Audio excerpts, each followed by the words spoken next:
Maaaring ipakilala ni Cleo kay Brixton kung sino ama niya pero hindi pwedeng malaman ni Apollo ang tungkol kay Brixton.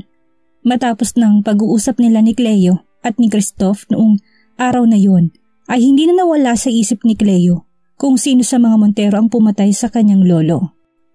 Ilang taon nang nakakalipas, sarado na rin ang kaso tungkol doon. Paano niya aalamin ang tungkol sa nakaraan? Paano niya makakamit ang hustisya na nararapat para sa lolo niya? Makalipas ang ilang araw, abalang nagtitipa sa laptop niya si Cleo nang may tumawag sa cellphone niya. Hindi niya natiningnan kung sinong tumatawag sa kanya dahil mga kamag-anak lang naman niya ang nakakaalam ng number niya.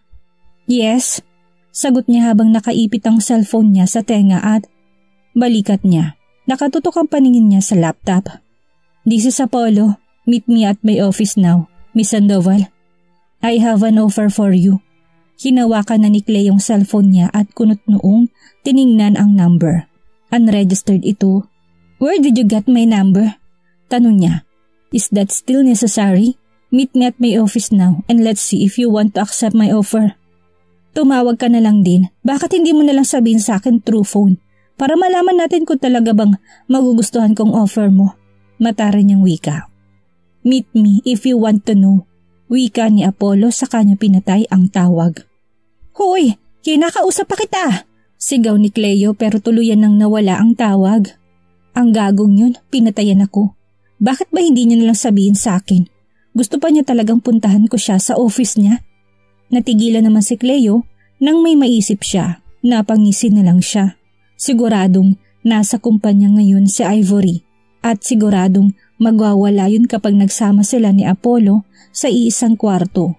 Mas lalong sumilay ang malaking ngisi sa labi ni Cleo.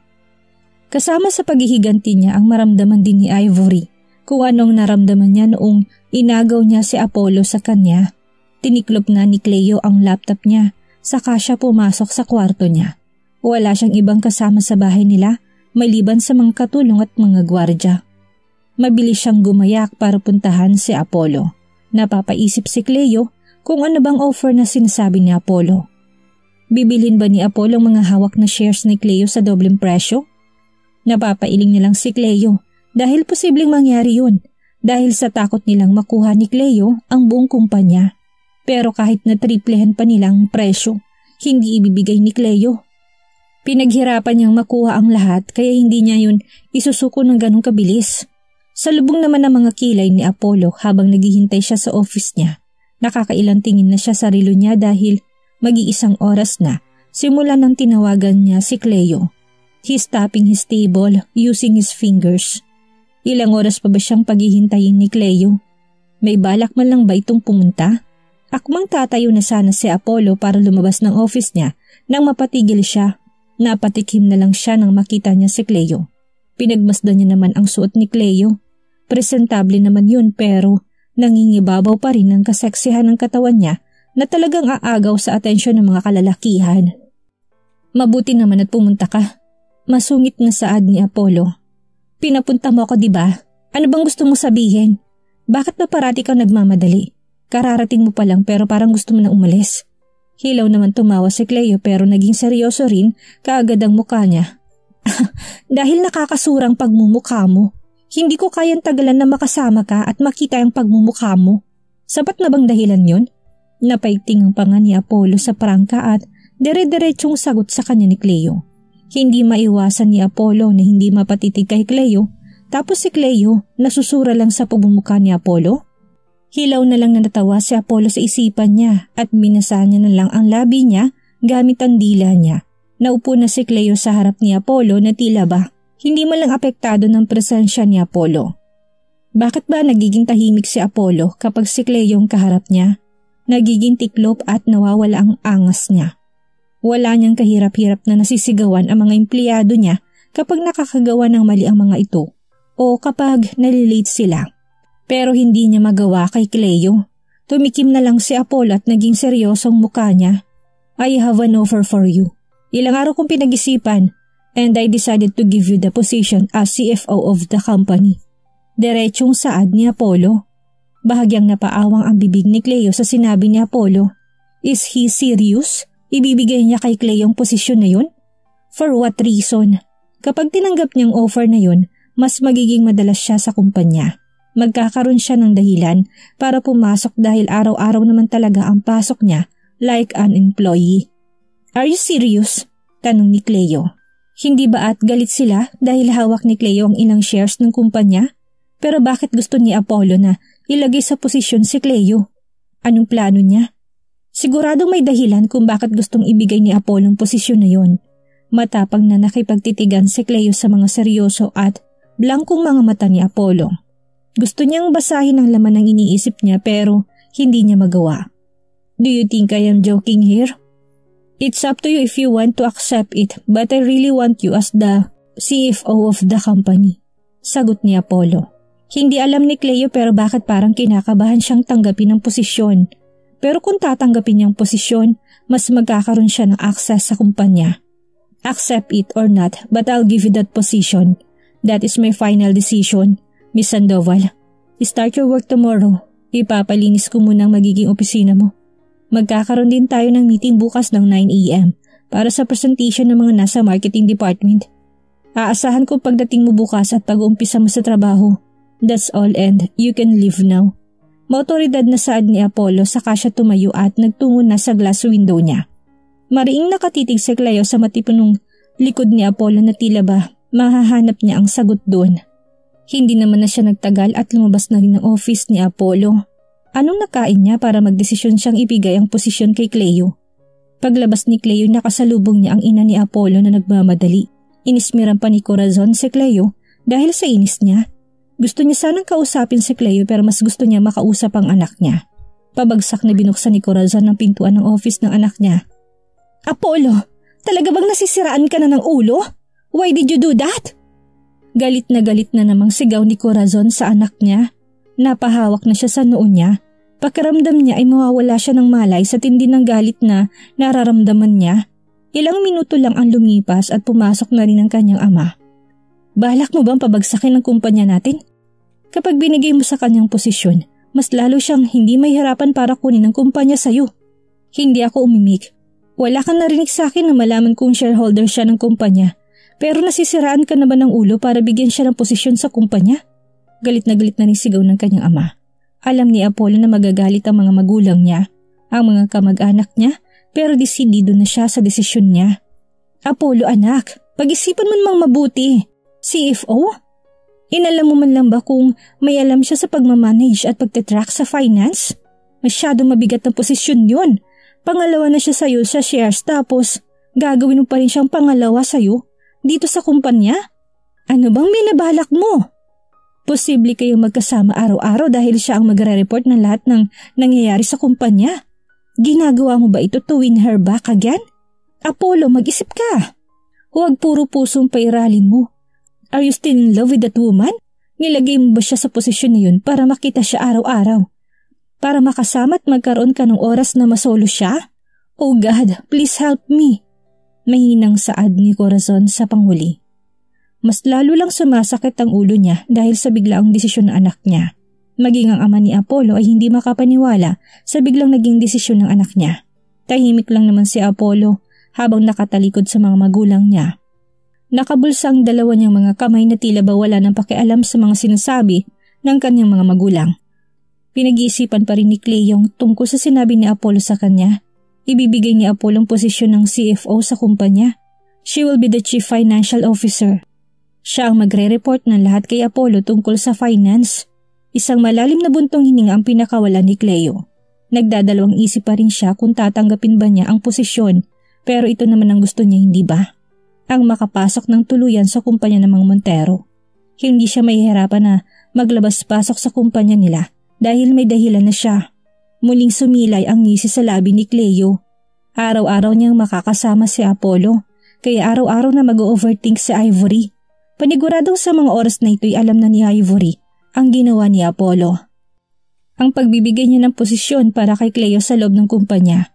Ano kayang iniisip niya sa mga oras na ito? Sumimsim si Cleo sa tiyan niya.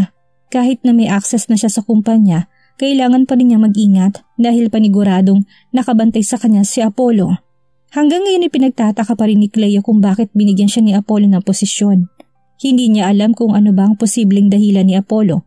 Nang dumating ang pamilya niya ay sinabi niya tungkol sa offer ni Apollo. Salubong naman ang mga kilay ni Christoph dahil hindi niya gustong idea na magtatrabaho si Cleo sa kumpanya ng mga Montero. Really? Binigyan niya kaagad sa yung posisyon na yan? Hindi makapaniwalang tanong ni Aliana sa anak niya. Tumango naman si Cleo. Hindi ko gustong ginawa niya, Cleo. Bakit niya ginawa yun? For what? Para makasama ka araw-araw? Seryosong saad ng kanyang ama. Ayaw pa rin nila na nagiging malapit sa isa't isa si Cleo at Apollo. Dad, don't worry. Kung ano man na naging nakaraan namin, nakalipas na yun. May dahilan ako kung bakit ko ito ginagawa. Gusto kong malaman kung may kinalaman ba sila sa pagpapatay sa akin at kung totoo ba ang hinala ko tungkol kay Ivory. Sabihin na natin may dahilan ka, pero paano lalaking yun? Ang binatang Montero na yun, anas pa rin ng kanyang ama. Ako nang bahala dun, Dad. Sagot ni Cleo. Paano kung mahulog ka na naman sa kanya? Minsan mo na siyang minahal, Cleo. Matagal din ang pinagsamahan yung dalawa. Siya ang ama ng anak mo. Paano ako makakasiguro na walang namamagitan sa inyo habang ginagawa mong plano mo? Sabihin na nating malaki ng pinagbago mo, lalo na sa pagkatao mo, pero paano ng puso mo? Nananatili pa ring malambot ang puso mo, Cleo. At kapag nagkataon, ikaw ang matatalo. Maraming ang nagbago sa kanya, pero paano nga ba ang puso niya? Kamusta bang puso niya? Iniwas ni Cleo ang paningin niya. Papayagan kita sa gusto mong gawin, Cleo, pero siguraduhin mong hindi ko pagsisisiyahan na pinayagan kita sa plano mo. Huling saad ni Gonsalvo sa anak. Naiwan ng tahimik ang mag-iina sa sala. I agree with Dad, Cleo. Siguraduhin mong hindi ka mahuhulog sa lalaking yun kahit na anong gawin niya to win you back. Pagsang-ayon ni Christoph sa ama niya. Kuya, niloko niya ako hindi ba? Ikakasal na rin siya kay Ivory. Kaya imposibleng iniisip niya ni Daddy na gusto niya akong ibalik sa buhay niya. Pagtatanggol ni Cleo sa sarili niya, pero nanatiling seryosong mukha ng kuya niya. Baka sa mukha niya na hindi siya sang-ayon sa pagpasok ni Cleo sa kumpanya ng kalaban ng pamilya nila. Hindi ka sigurado, Cleo. Maglolo kong isang lalaki pero ang laman ng puso niya mananatili sa babaeng minamahal niya. Paano kung ginamit niya lang si Ivory para iwan ka dahil kailangan niyang sundin ang pamilya niya? Paano kung labag sa kalooban niyang panuloko niya sa'yo at hanggang ngayon ikaw pa rin ang mahal niya? Paano kapag nalaman mong tunay niyang dahilan kung bakit kanya iniwan? Hindi naman yan magtatagal sa relasyon niyo dati. Hindi naman yan kakapit ng ganung katagal para lang sa wala, hindi ba? Lalo nang hindi nakaimik si Cleo sa sinabi ng kuya niya. Paano kung isa sa mga sinabi niyan totoo? Paano na nga ba? Paano kung may dahilan talaga si Apollo kung bakit niya niloko si Cleo? Naiyuko ni Cleo ang ulo niya. Tila ba biglang nalito siya sa nararamdaman niya? Paano kung totoo ang sinabi ng ama? Nananatiling malambot ang puso niya. Naipilig ni Cleo yung ulo niya, hindi siya pwedeng umatras sa nabuo niya ng plano. Itutuloy niya kung anong plano niya. Huwag kang mag-alala sa akin, kuya. I can handle myself. Anya, kaya mo bang saktan ng ama ng anak mo, Cleo? Wika pa ni Christoph. Tuluyan ang hindi nakasagot si Cleo sa huling tanong ng kuya niya. Walang kinalaman si Apollo sa kasalanan ng pamilya niya, kaya nga ba niya ito nasaktan? Humugot ng malalim na buntong hininga si Cleo at pilit na pinapatatag ang sarili niya. Kasama si Apollo sa paghihiganti niya. Apollo cheated on her. He hurt her at ibabalik niya ang sakit na ibinigay sa kanya ni Apollo. Hindi ma-imagine ni Cleo ang buhay niya kung hindi dumating sa kanyang anak niya. Hindi niya alam kung saan at kanino niya itutuon ang atensyon niya para lang kalimutan ang sakit na nararamdaman niya. Masaya na rin siyang dumating sa buhay niya si Brixton dahil natulungan siya ng anak niya na makalimot panandalian.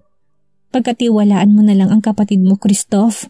Magalit ka na lang sa kanya kapag nagawa niya lahat ng iniisip mo. Magalit ka kapag nabigo siya sa plano niya dahil sa pagmamahal na yan. Sabat na ng kanilang ina. Napailing na lang si Christoph saka siya umalis. Hinarap naman ni Aliana ang anak niya at hinaplos ang buhok nito. Umiling si Cleo sa sarili niya. Papatunayan niya sa kuya at sa ama niya na magagawa niya lahat ng plano niya. Hindi siya magpapadala sa pangalan ng pag-ibig. Hindi siya magiging mahina dahil lang sa pag-ibig. Nag-aalala lang sa iyo ang kuya at ang ama mo, kaya intindihin mo na lang sila. Nag-aalala rin ako at natatakot para sa iyo, anak, pero kung ang magiging kapalit nito ay ang kaligtasan yung mag-ina, gawin mo kung anong dapat. Napangiti na lang si Cleo sa kanyang ina. Nakukonsensya tuloy siya kung paano niya sinagot-sagot ang ina niya noong bulag pa siya sa pagmamahal niya kay Apollo. Palagi silang magkaaway at hindi maiwasan ng kanyang ina na saktan siya para magising siya sa katotohanan. Masyado pang batang puso niya noon.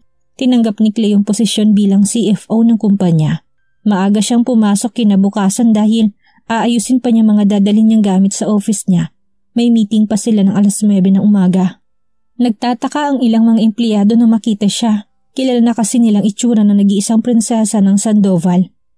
Lahat ng mga nakakilala sa kanya ay nagtataka kung bakit niya piniling magtrabaho sa kumpanya ng kalaban ng pamilya nila kahit na may sarili silang negosyo at successful naman. Diretso lang ang lakad niya at nang makarating siya sa floor ng office ni Apollo, sinalubong siya ni Apollo. Blanko lang naman ang mukha ni Cleo. They need to be a professional. Giniya siya ni Apollo sa office niya. Binuksan ni Apollo ang pintuan, pinapasok sa loob si Cleo. Ito ang magiging opisina mo habang nagtatrabaho ka rito. Kapapalit ko lang din ang swivel chair mo para mas komportable ka habang nagtatrabaho. Saad ni Apollo. Inilibot naman ni Cleo ang paningin niya sa buong opisina. Malawak siya at marami ring mga cabinet kung nasaan ang ilang mga papeles. Marami na ring mga gamit katulad ng dispenser, mga pinggan at baso. Meron ding lutuan kung gusto mo magluto. Hindi kalayuan ito sa office mo, bakit itong bibigay mo sa akin? Hinarap ni Cleo si Apollo at tinitigan ito sa mga mata niya. Ilang hakbang lang ang layo ng office ni Apollo sa office ni Cleo. Ikaw ang araw-araw kong makakausap at makakasama, kaya nilagay kita sa office na malapit sa akin para hindi malayo kung pupuntahan kita. Napataas ang kilay ni Cleo sa sinabi ni Apollo. Balak ba niyang puntahan araw-araw ang office ni Cleo? Naniningkit ang mga mata ni Cleo na nakatingin kay Apollo. Pero iniwas ni Apollo ang paningin niya at pinagpatuloy niya ang pagsasalita niya tungkol sa office ni Cleo. Nakasunod lang ang mga paningin ni Cleo sa bawat kilos ni Apollo. Kung kailangan mo ng mauutusan, you can call my secretary. Na, I don't need your secretary. I have my own secretary kaya sarilihin mo ng secretary mo. Matari na saad ni Cleo kaya hindi alam ni Apollo kung matatawa ba siya sa pagtataray ni Cleo sa kanya. Don't forget about your meeting later. Pagpapaalala ni Apollo bago niya iniwan si Cleo na mag-isa sa office niya. Tiningnan ni Cleo ang opisina niya para makita niya kung saan niya ba ilalagay ang mga dala niyang gamit. Inayos na muna niya mga gamit niya dahil maaga pa naman para sa meeting nila. Pagpasok ni Apollo sa opisina niya ay nandun si Ivory. Salubong ang mga kilay niya at tila bagalit na naman kay Apollo. What do you need? Blankong tanong ni Apollo saka siya naupo sa swivel chair niya. You're so unfair, Apollo. Ako ang fiancé mo pero si ex mo binigay ang office na matagal ko na sinasabi sa'yo. Sinabi ko na sa'yo dati na doon ko gustong mag-opisina para malapit sa'yo pero inilagay mo ko sa ibang office at doon pa talaga sa malayo sa office mo. Tapos ngayon walang kahirap-hirap mong binigay sa ex mong office na yon. Ako ang fiancé mo pero akong nagtitiis sa malit na office na binigay mo sa akin. Nilagay mo ba siya doon para malapit siya sa'yo? Hindi mapigilan ni Ivory na hindi makaramdam ng selos. Mahal pa rin ba ni Apollo ang best friend niya? Hindi naman malit ang office mo, Ivory. Nilagay kita sa office na yun para mas malapit ka sa marketing department dahil ikaw ang head dun. Nilagay ko si Cleo sa office na mas malapit sa akin dahil siya ang magre-report sa akin araw-araw. Why do you need to compare it? Pero mas malaki ang office ni Cleo kaysa sa office ko. Ano ba talagang dahilan mo, Apollo? Bakit mo nilagay si Cleo sa posisyon na yun kung pwede mo naman akong ilagay sa posisyon na yun instead of her? Bakas ang pagseselos ni Ivory sa tinig niya. Why, Ivory? Do you have a degree about finance? Do you have enough experience managing finance? If you have then, I will give you that position. Malamig na saad ni Apollo. Hindi nakaimik si Ivory dahil wala siyang kahit na anong karanasan sa pagmamanage ng finance. Hindi rin accounting o major in finance ang tinapos niya. We're in a business industry, Ivory. At hindi dahil akong fiancé mo, sa'yo ko na ibibigay ang isang malaking responsibilidad sa kumpanya. Huwag pusong pairalin mo sa negosyo dahil kung pusong pairalin mo, hindi ka palang umaangat pabagsak ka na. Higitan mo si Cleo. Higitan mong kaalaman niya sa finance. Saka mo ko kausapin at kapag nagawa mo yun, hindi na kita tatanungin at kusa akong ibibigay sa iyong posisyon. Blanco pa rin niyang saad. Mabilis na pinalis ni Ivory mga luha niya. Bakit palagi siyang pangalawa kay Cleo? Bakit si Cleo na lang ang palaging magaling? Tinalikuran na ni Ivory si Apollo dahil palagi na lang siyang nasasaktan sa mga sinasabi ni Apollo sa kanya. Bakit ba kasi bumalik pa si Cleo? Tahimik na lang silang lahat, naging maayos ng lahat sa kanila. Handa na siyang pakasalan ni Apollo, pero nagbago ang lahat na dumating si Cleo. Natuon ang atensyon ni Apollo kay Cleo. Pinapakansel niya na naman ang kasal nilang dalawa. Hanggang kailan siya maghihintay? Oo, kasunduan na ng pamilya nila ang pagpapakasal nilang dalawa, pero kahit na ganun masaya na dun si Ivory. Ang mahalaga, masasabi niyang kanya si Apollo. Inagaw man niya ang boyfriend ng best friend niya. Kasalanan ba niyang minahal nilang iisang lalaki? Hindi alam ni Ivory kung paano ba niya hihigitan si Cleo. Mahigitan man niya ang kaalaman ni Cleo, mahihigatan ba niya si Cleo pagdating sa puso ni Apollo? Napahilamos na lang si Ivory sa mukha niya.